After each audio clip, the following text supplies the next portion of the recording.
शुद्धोसी बुद्धोसी निरंजनोसी संसार माया परिवर्जितोसी संसार स्वप्नम त्यज मोह निद्रा मदालसोल्लापाव मुवाच पुत्रम। ये लोरी का एक श्लोक है। आदरणीय साथियों एवं आदरणीय बहनों, प्रणाम।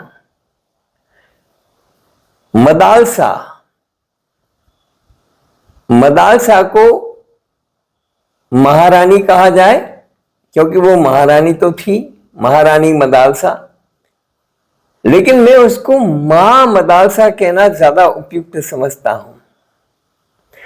और आपसे निवेदन करना चाहता हूं कि ये वीडियो थोड़ा लंबा हो सकता है, लेकिन ये वीडियो वही लोग देखें जो वाकई अपने संतानों को लेकर के चिंतित हैं, या अपने पुत्रों को या अपनी पुत्रियों को या अपनी संतानों को, अपने बच्चों को बहुत संस्कारवान और बहुत ऊंचाइयों तक ले जाने का सपना देखते हैं।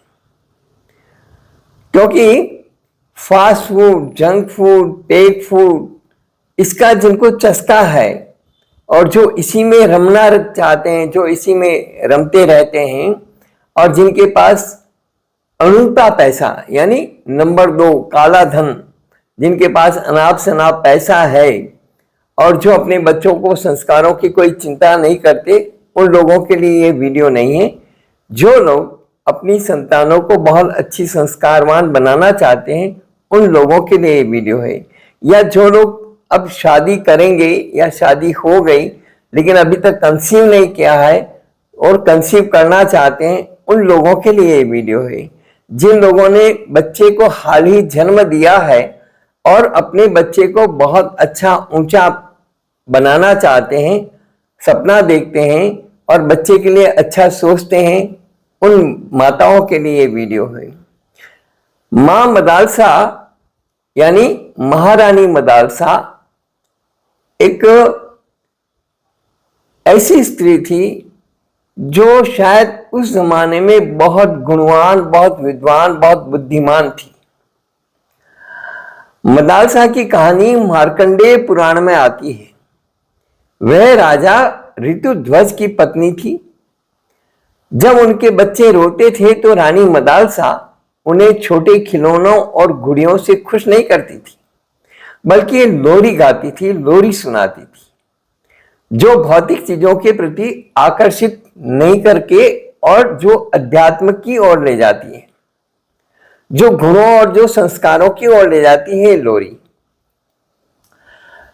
मार्कंडेय पुराण में उनके 3 पुत्रों का वर्णन आता है। उनकी शिक्षाओं के कारण ये तीनों पुत्र विक्रांत, सुबाहु, शत्रुमर्दन राजगद्दी छोड़ करके और भयंकर तपस्या की और संयम ग्रहण करके, तपस्या करके और शुद्ध बुद्ध मुक्त होकर के मोक्षगामी चले गए। मोक्षगामी हुई उनकी आत्माएं, यानी वो मोक्ष में चले गए। तो राजा इससे चिंतित हुआ। राजा इससे चिंतित हुआ कि यदि सारी संतानें इस तरह से चली जाएगी तो मेरा राजपाट कौन संभालेगा, मेरा उत्तराधिकारी कौन बनेगा। तो उन्होंने चौथे पुत्र अलर्क के लिए माता मदालसा से प्रार्थना की कि इसको मैं अपना उत्तराधिकारी बना सकूं, इस तरह की उनको शिक्षाएं देना। तो गर्भकाल से ही माता उसको शिक्षाएं देने लगी, वीरता के गीत गा करके अपने राज्य की रक्षा करने और उसे समृद्ध बनाने के लिए, महान योद्धा राजा बनने के लिए प्रशिक्षित किया। गर्भकाल से लगा करके दुग्धपान 6 वर्ष की आयु तक। और उन्होंने उसे अन्य महिलाओं को अपनी मां के रूप में मानना और दुष्ट विचारों को नष्ट करने के लिए भगवान का स्मरण करना सिखाया। इस प्रकार अलर्क चौथा पुत्र बड़ा होकर के एक धर्मात्मा राजा और पराक्रमी योद्धा बना।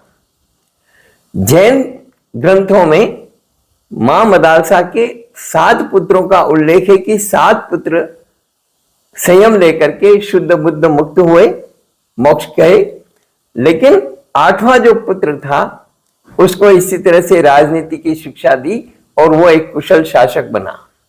और जब वो शासक बना तब राजा ने और मां मदालसा ने खुद ने भी संयम ग्रहण करके अपनी आत्मा का कल्याण किया।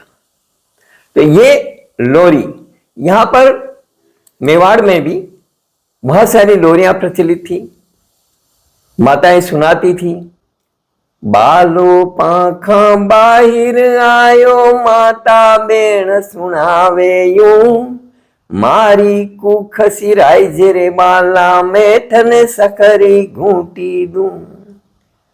तेज कटारो नालो काट्यो, नालो काटत बोलियूं, बैरी आरी फौजनर बाला, शीश काट कर आई जे तू। मेरी चढ़कर थाल बजायो, थाल बजावत बोलियूं, चार खूंट चौखंडे रे बाला, विजय प्राप्त कर आई जे तू। तो ऐसी वीरांगना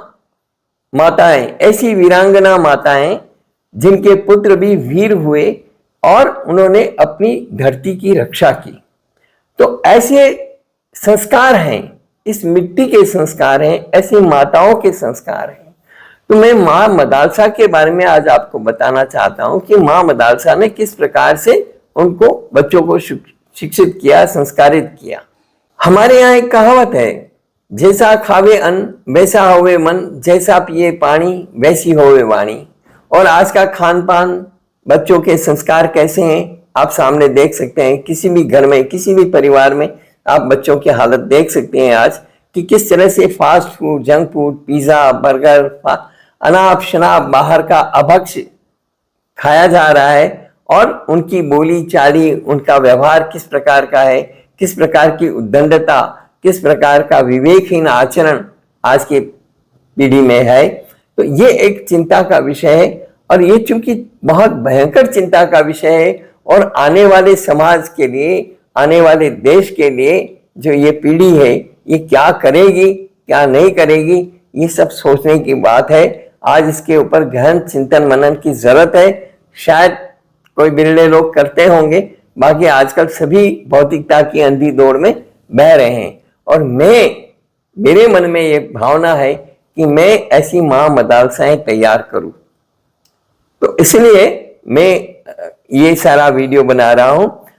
उस वीडियो में जो दूसरा छंद है, उसमें माँ कहती है, पहले छंद में जो माँ कहती है कि मदालसा अपने रोते हुए पुत्र से कहती है, बेटा तुम शुद्ध हो, है ना। जो मैंने कहा कि शुद्धोसी बुद्धोसी निरंजनोसी, संसार माया परिवर्तितोसी, संसार स्वप्नम त्यज मोह निद्रा, मदालसा लोपा मुवाच मुत पुत्रम।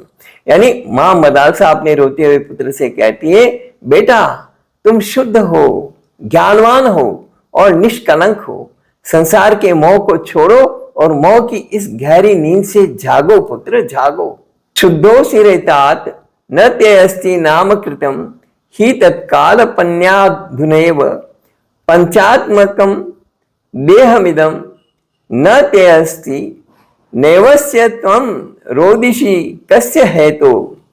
मेरे बच्चे तुम सदा पवित्र हो, तुम्हारा कोई नाम नहीं, नाम तो बस एक काल्पनिक आरोपण है। 5 तत्वों से बना यह शरीर तुम नहीं हो, और न ही तुम इससे संबंधित हो। ऐसा होने पर तुम्हारे रोने का क्या कारण हो सकता है।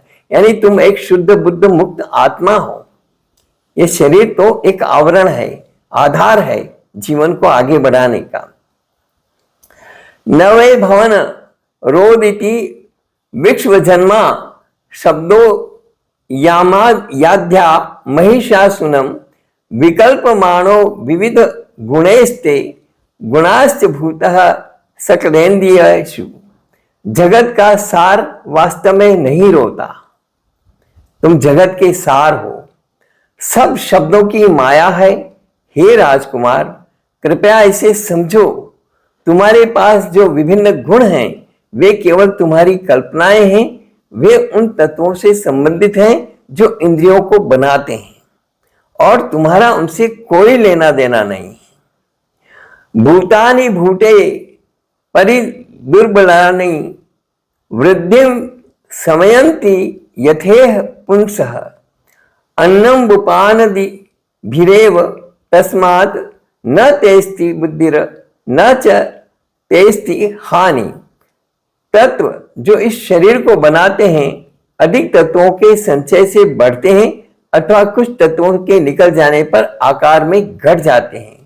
भोजन, जल आदि के सेवन के आधार पर शरीर का आकार बढ़ना और दुबला होना यही देखा जाता है। आप में वृद्धि या क्षय नहीं होता, आत्मा में वृद्धि और क्षय नहीं होता। त्वं कंचुके शरीर माणे निजोस्मिन तस्मिन् देहे मूढ़ताम मां व्रजेथा।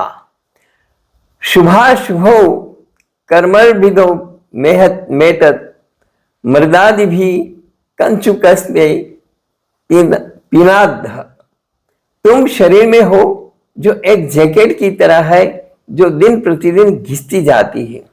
यह गलत धारणा मत रखो कि तुम शरीर हो। यह शरीर एक जैकेट की तरह है जिससे तुम अच्छे और बुरे कर्मों के फल के लिए बंधे हो। बेटा, कोई तुम्हें पिता कहेगा तो कोई पुत्र कहेगा, कोई तुम्हें माता कहेगा तो कोई पत्नी कहेगा, कोई कहता है तुम मेरे हो और कोई कहता है तुम मेरे नहीं हो। ये सब इस भौतिक तत्वों के संयोजन के संदर्भ में है। इनसे तादात्म्य न करें, इनसे अपना जुड़ाव न करें, इनसे अपना लगाव न करें। सुखनि दुख खोप पशमय भोगान सुखाय जानाति विमूढ़ जेत तान्मे दुखनि पुनः सुखनि जानाति विद्वा विमूढ़ चेत। मोहग्रस्त लोग भोगों को दुख दूर करके सुख देने वाली वस्तु के रूप में देखते हैं।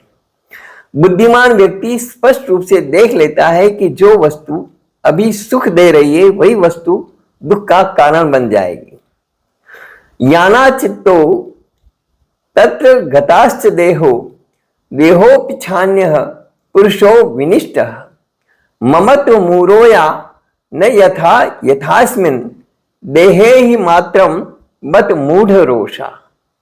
जो वाहन जमीन का पर चलता है, जो वाहन जमीन पर चलता है वह उसमें बैठे व्यक्ति से भिन्न है। उसी प्रकार यह शरीर भी उस व्यक्ति से भिन्न है जो अंदर है, यानी आत्मा से भिन्न है। शरीर शरीर का स्वामी शरीर से भिन्न है। आहा, यह सोचना कि मैं शरीर हूं कितनी मूर्खता है। ये थी मां मदालसा की लोरी जो उन्होंने अपने बच्चों को सुनाती थी। गर्भकाल से ही संस्कार देना, गर्भकाल से ही अच्छी कल्पनाएं करना, गर्भकाल के दौरान किसी भी प्रकार का क्रोध, आवेश, किसी भी प्रकार का मोह, माया, छल, कपट न करना और अपने बच्चे को, जो संतान आपके पेट में है, उसका अच्छे से लालन पालन करके उस समय में धर्म के संस्कार देना, ये एक बहुत बड़ी बात है, बहुत अच्छी बात है। और ऐसे ही बच्चे आगे जाकर के भविष्य में कुछ कर सकते हैं।